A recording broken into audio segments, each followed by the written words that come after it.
Rimuru and Ultima goes to One Piece, Rimuru and Ultima x One Piece, by Veldanava-God.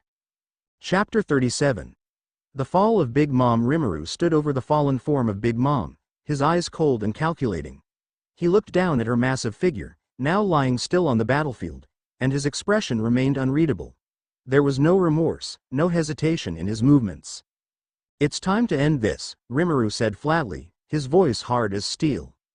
Ultima, standing beside him, gave a firm nod. Her violet hair fluttered slightly in the wind as she gazed down at Big Mom's lifeless form. "Finish it, Rimuru. We don't leave loose ends." Without a second thought, Rimuru unsheathed his blade and infused it with armament hockey. The blackened blade gleamed ominously as he raised it above Big Mom's chest. "This isn't about mercy or hesitation," Rimuru stated, his voice filled with authority. "We rule Veldoria Island with strength, and we won't tolerate any threats to our reign. She dared challenge our power, and now she will pay the price." Ultima's smile widened as she watched him. "That's right. We're not here to play fair. We crush anyone who stands in our way." With a swift and decisive motion, Rimuru drove his sword through Big Mom's chest, piercing her heart. Her body jerked slightly before falling limp again, the finality of the act resonating through the battlefield. Blood poured from the wound, staining the ground, but Rimuru's expression remained cold and focused. "The Soru no Mi belongs to me now," Rimuru declared, his voice devoid of any sentimentality. "And with this power, we solidify our rule even further." Ultima looked at him, clearly impressed. "You've done it. Now no one will question your authority." Rimuru didn't smile. He turned, his eyes surveying the remaining Big Mom pirates, now leaderless and demoralized, stood huddled together. Their expressions were grim, knowing they faced an uncertain fate at the hands of the Tempest pirates. Rimuru turned to Ultima, wiping the blood off his blade. "We'll let the survivors go back to Toto Land," he said coldly, "but we make one thing clear. This territory belongs to us now. They don't come back." Ultima smirked, her violet eyes gleaming with satisfaction.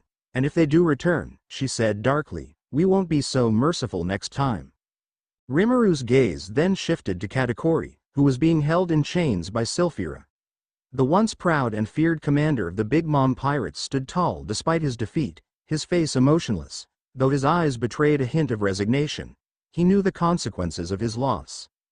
"This one, however, is too dangerous to simply let go," Rimuru said, walking toward Katakuri. His expression hardened as he stared into the eyes of Big Mom's second-in-command. "Katakuri, you're strong. Too strong to leave free, but not enough to stand against us." Katakuri remained silent for a moment before speaking. "You may have won today," he said, his voice deep and calm, "but I won't be broken so easily."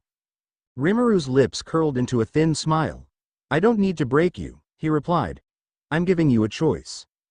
Ultima stepped forward, arms crossed, her smile matching Rimuru's. "You have two options. 1. Rot in the dungeon of our castle for the rest of your life, forgotten, defeated, a relic of a failed empire."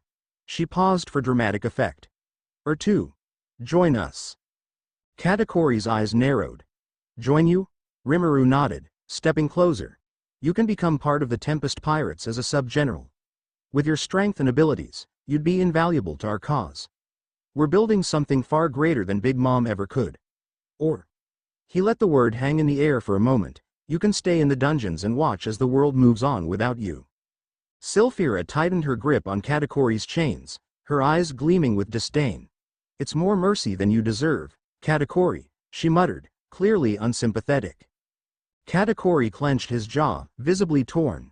He had spent his entire life under Big Mom, loyal to his family, loyal to her empire. But now, that empire was shattered, his mother dead, and his siblings defeated. What future did he have? He stared down at the ground for a moment, contemplating his fate. Rimuru watched him closely, knowing the weight of the decision. "You're not the type to sit idly in a cell, Katakuri," Rimuru said, his voice steady but persuasive. "We can offer you more than just survival. We can offer you a place in a crew that will shape the world. But only if you're willing to make the right choice." There was a long silence as the tension hung thick in the air. The Tempest pirates waited with bated breath for Katakuri's answer, while the remaining Big Mom pirates stood in the distance, knowing that their fate was sealed. Either they would return to Toto Land as defeated remnants or watch their former commander align with their enemy.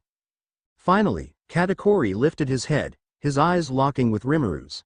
"I'll think about it," he said, his voice resolute but distant. He wasn't ready to submit, but he wasn't dismissing the offer outright. Rimuru nodded. "That's all I ask. Take your time to decide, but remember, the longer you wait, the more irrelevant you become." Sylphira tugged on Katakuri's chains, pulling him toward the ship where he would be transported to the dungeons beneath the castle on Veldori Island. "You'll get to enjoy the comforts of our cells while you make up your mind," she said mockingly. As Katakuri was led away, Ultima turned to the remaining Big Mom pirates. "As for the rest of you," she said, her voice laced with authority, "you're free to return to Toto Land, but spread the word. This territory is under the rule of Rimuru and Ultima. Should any of you set foot here again without permission, you'll meet the same fate as your captain." The pirates nodded nervously, too shaken to argue. They knew they were no match for the Tempest pirates now, not after witnessing Big Mom's fall. One by one, they boarded their ships, carrying the wounded and defeated members of their crew, and set sail for Toto Land, their once proud fleet now reduced to shadows of their former selves. As the last ship departed, Rimuru and Ultima stood side by side, watching them disappear over the horizon. Ultima grinned, the thrill of victory still fresh. "We did it," she said, her voice filled with excitement. "Big Mom is gone, and the rest of the world will soon know it." Rimuru nodded, his expression more measured but no less satisfied. "The new world is changing. We've taken our first step toward dominance." "And Katakuri?" Ultima asked, glancing back toward where he had been taken. Rimuru smirked. "He'll come around. He's not stupid. He knows his best chance for survival and relevance is with us." Ultima's grin widened. "And if he doesn't, then he'll rot in that dungeon until the world forgets his name," Rimuru replied coldly. "Either way, he's not a threat anymore." With the battle won and their victory assured, Rimuru and Ultima turned their attention back to Veldori Island. The war was over, but the real work was just beginning.